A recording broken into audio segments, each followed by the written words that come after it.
Hi, I'm Jamie Mather, and I am the business manager of KC Storage Solutions with locations in Harrison, Ohio, and in Lawrenceburg, Indiana. And I'm also a member of the Greater Chamber of Harrison. And I am also a board member, and I'm here with Dave Weber, and we're in the middle of Weber Farms. And they are also a chamber member. We really appreciate your membership. Of course. And we want to spend some time giving you some information about Weber Farms. And I find this place fascinating, and they have a lot of exciting things and a lot of interesting things I think most people are not aware of. So tell us a little bit about Weber Farms and its history. Well, where we stand is where my great-great-grandparents settled back in the late 1800s. My understanding is they came over from Europe in 1887. They were farming east of us here, closer to Cincinnati, and then in 1899 they made their way here and settled, where we're standing. So that's what we say. Weber Farms established 1899. They took ownership of the property and they started, farming here. Of course, the dynamic of farming has changed a lot since then. Back then, you grew food to survive. You had animals to feed, and of course you had vegetables that you want raised to feed your family and to put up for winter, to try to make it through winter. But that, of course, has changed with what we do now. But the basic concept of raising fruits and vegetables is the same. And we have about 55 acres here, and we do have some of those acres in grass for the festival that we do in October. But aside from that, these acres are committed to vegetables. And as you can see, the bulk of our acres are going to be in sweet corn.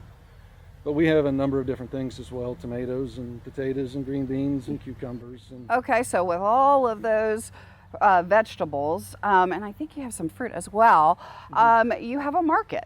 We do. So what are the hours of operation? I know when your market opens depends on, obviously, when the harvest is ready. Sure. So tell me what your hours are when you do open, and then tell me some of the things that you offer, obviously besides corn, and is corn the most popular, but what do you offer and when are you open?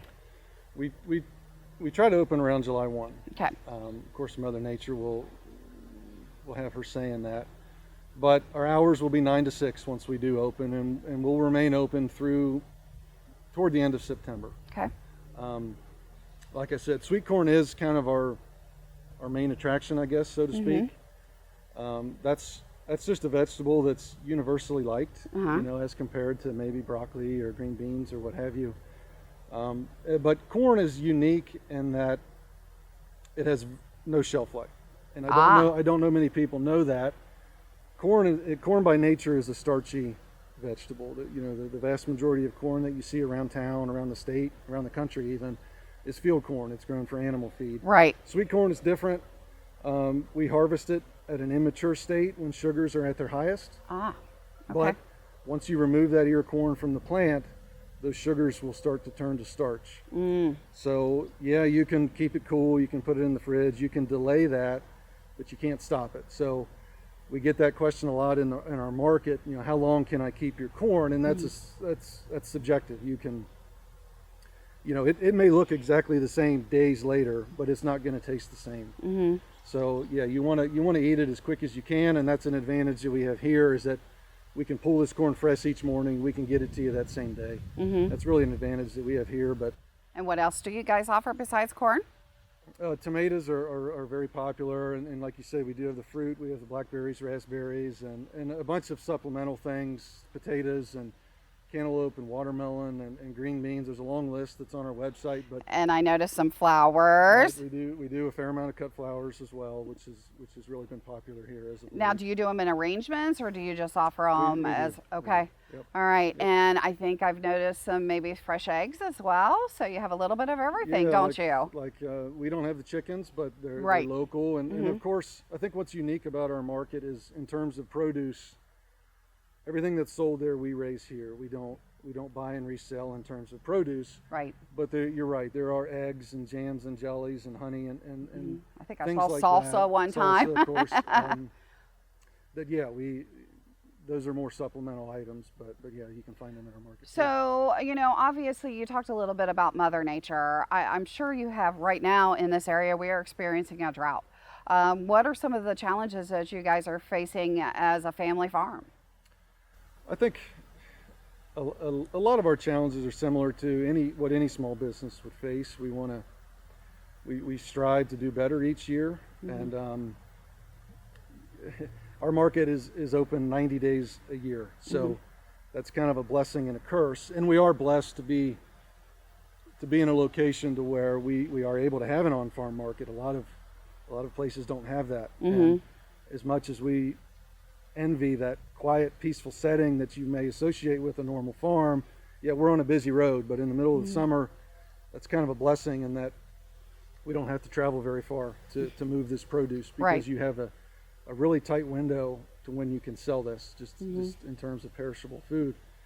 But yeah, some of the challenges, I think I may take the easy way out, and Mother Nature is always throwing us curveballs, like you said, and it's that way with the festival as well. There's so much uncertainty, and you just try to do your best with what she's throwing your way. And well, let's talk a little bit about the festival.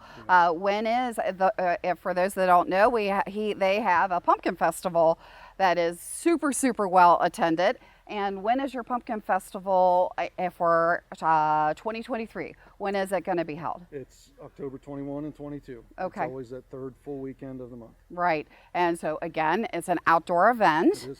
And you have a lot of craft vendors, there's a lot of food, there's bands, there's a ton of stuff that goes on.